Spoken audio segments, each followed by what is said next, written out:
రాష్ట్ర ముఖ్యమంత్రి నారా చంద్రబాబు నాయుడు జన్మదినం సందర్భంగా కావలి పట్టణంలోని జవహర్ భారతి కాలేజీ ఇండోర్ స్టేడియంలో నిర్వహించిన షటిల్ టోర్నమెంట్ను కావలి శాసనసభ్యులు దగుమాటి వెంకట కృష్ణారెడ్డి ప్రారంభించారు.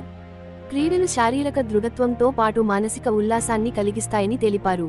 క్రీడలను ప్రారంభించిన ఆయన సరదాగా కాసేపు షటిల్ ఆడారు.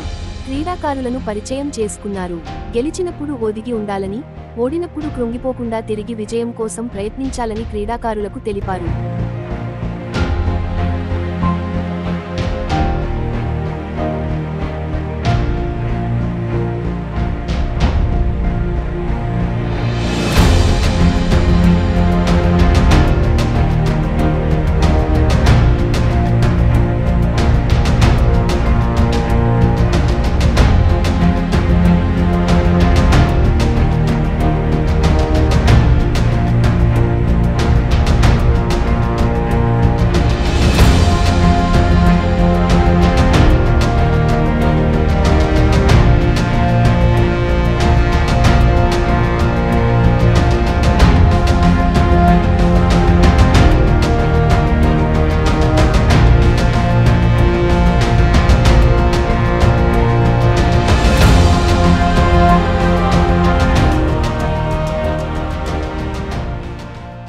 ప్రియతమ నేత రాష్ట్ర ముఖ్యమంత్రి వర్యులు శ్రీ నారా చంద్రబాబు నాయుడు గారి పుట్టినరోజును పురస్కరించుకొని ఈ నెల 20వ తేదీన వారి యొక్క జన్మదిన సందర్భంగా కావలి పట్టణంలో ఉన్నటువంటి షటిల్ బ్యాడ్మింటన్ ప్లేయర్స్ అందరూ కూడా కలిసి ఈ రోజున షటిల్ బ్యాడ్మింటన్ టోర్నమెంట్ని ప్రారంభించడం జరిగింది.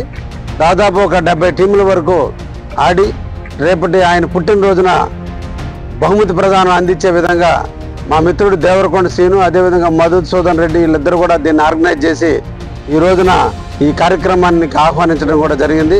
మంచి కార్యక్రమం. శారీరక దృఢత్వాన్ని, మానసిక పరిపక్వతను పెంచేటువంటి గేమ్స్ను నిరంతరం కూడా అందరూ కూడా ఆడటం చాలా ఆనందదాయకమైనటువంటి విషయం. ముఖ్యంగా ఆరోగ్యం అనేది మహాభాగ్యం. ఆరోగ్యవంతులుగా ఉండాలన్నా, మానసిక స్థిరత్వం ఏర్పడాలన్నా, ఒత్తిడి ఉండేటువంటి ఈ కాలంలో ప్రతి మనిషికి కూడా కొంతసేపు శారీరక వ్యాయామం చాలా అవసరమైనటువంటి పరిస్థితి ఉంది. స్వెట్ ఉన్న దగ్గరే సక్సెస్ ఉంటుంది అన్నట్టు మనిషిలో ఉన్నటువంటి స్వెట్ని బయటికి తీస్తే మానసిక ఒత్తిడి కూడా తగ్గుతుంది. అందుకని అందరూ కూడా ఆడాలి, పాడాలి, అందరూ కూడా ఆనందంగా ఉండాలి. ఈ సందర్భంగా నిర్వాహకులందరినీ కూడా అభినందిస్తూ ప్లేయర్స్ అందరికీ ఆల్ ది బెస్ట్ తెలియజేస్తూ గెలుపుని ఓటమిని రెండింటిని సమపాళ్ళలో చూసి గెలిచినప్పుడు గర్వపడకుండా, ఓడినప్పుడు కుంగిపోకుండా, ఓడినప్పుడు ఎలా గెలవాలో నేర్చుకోవాలి, గెలిచినప్పుడు ఇంకా ఎలా ఒదగాలో నేర్చుకోవాలి. ఈ 2 లక్షణాలు పుణికిపుచ్చుకొని ప్లేయర్స్ అందరం ముందుకు పోవాలని అందరికీ ధన్యవాదాలు తెలియజేస్తున్నాను.